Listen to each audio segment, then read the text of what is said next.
In a small kingdom nestled between mountains and the sea, a girl named Eulalia was born under a crimson moon.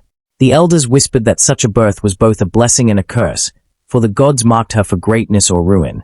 Eulalia grew up hearing these whispers but refused to be defined by them. By the time she was 15, Eulalia had proven herself to be more than just a legend. She wielded a sword with unmatched grace, her eyes filled with defiance against those who doubted her. She vowed to protect her people from anything, even if it meant challenging the will of the gods themselves. Eulalia's kingdom faced a dire threat when a neighboring empire, led by a ruthless tyrant, declared war. The gods sent omens to warn Eulalia against engaging in battle, insisting the kingdom's fate was sealed. Many counseled her to surrender and accept the gods' decree. But Eulalia, unwilling to abandon her people, rallied her warriors.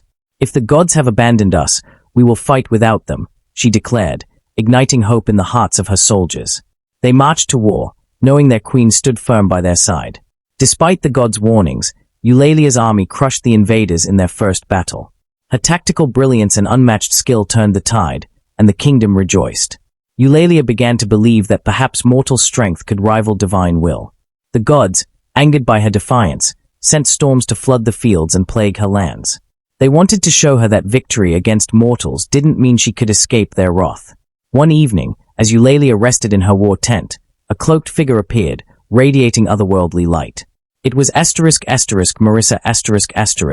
the goddess of fate, who warned Eulalia that her defiance would lead to her kingdom's ruin. "Bow to us, and we may yet spare your people," Mythical intoned. Eulalia, unshaken, replied, "My people's fate lies in my hands, not yours. If you wish to test me, do so. I will not yield." Mythical vanished, but the air grew heavy with impending doom.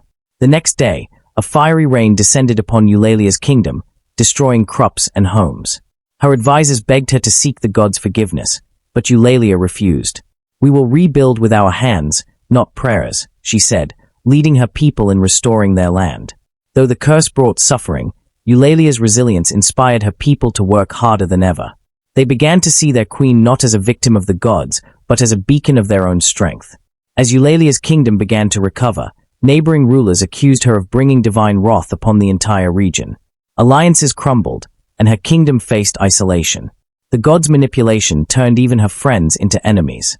Eulalia, though grieved by the betrayal, focused on fortifying her borders. "If we stand alone, so be it. We will stand tall," she told her council, rallying her dwindling allies with her unwavering spirit. The gods, frustrated by Eulalia's defiance, sent another message through an earthquake that shook the kingdom. A booming voice from the heavens declared, "Prove your worth in the trial of the gods, or perish." Despite her advisors' protests, Eulalia accepted the challenge. "If the gods wish to fight me directly, I welcome it," she said, setting out alone to the sacred mountain where the trial would take place. At the mountain, Eulalia faced her first trial, a giant serpent, forged by the gods to test her strength. The creature towered over her, its scales shimmering like molten gold. Eulalia fought with unmatched ferocity, using her cunning to exploit the serpent's weaknesses. After hours of combat, she delivered a decisive blow, severing its head. The earth shook as the serpent collapsed, signaling her victory. The second trial tested Eulalia's wisdom. She found herself in a labyrinth where every path seemed to lead to a trap. A voice whispered riddles, daring her to solve them to escape. Drawing on her knowledge and patience, Eulalia carefully unraveled the riddles, guiding herself through the maze. When she emerged, the gods were forced to admit her intelligence rivaled their own. In the final trial, Eulalia encountered a vision of her kingdom in flames, with her people crying out for help. To save them, the gods demanded she abandon the mountain and her quest. Torn between her people and the trial, Eulalia realized the vision was a test. She refused to leave, declaring, "I will save my people by finishing what I started." Her compassion, balanced by resolve, shattered the illusion. Eulalia reached the summit, where the gods awaited her. They were both impressed and enraged by her success. "You are bold, mortal. But boldness is not divinity," they said, offering her immortality if she would serve them.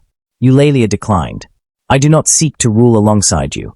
I seek only justice for my people," she said, standing firm against their temptations. Furious, the gods unleashed their full wrath, summoning storms and fire to strike Eulalia down. She fought with everything she had, her sword glowing as if infused with the hopes of her people. The battle raged for days, and though Eulalia was wounded, she refused to fall. Her courage weakened the gods' hold on the mortal world, proving that divine tyranny could be challenged. As the gods retreated, the skies cleared, and the land began to heal. Eulalia returned to her kingdom, battered but alive. Her people hailed her not just as their queen, but as their savior. Eulalia taught them to rely on their strength, reminding them that their unity and resolve had broken the gods' power. The kingdom thrived, free from fear of divine punishment. Over the years, Eulalia became a legend, her story told across generations. Shrines were built not to worship her, but to honor her example of courage and resilience. Though she eventually passed, her legacy lived on in her people, who vowed never to bow to tyranny, mortal or divine. In the heavens, the gods watched the mortal realm with a newfound respect. They realized that their strength lay not in fear but in the lessons they could impart. From that day, they sought harmony rather than control over humanity. Eulalia's defiance changed not only her world but also the gods themselves, proving that even the divine could learn from mortals. Moral of the story: true strength lies in resilience, wisdom, and compassion. Even in the face of overwhelming odds, belief in oneself and unity with others can challenge the mightiest forces.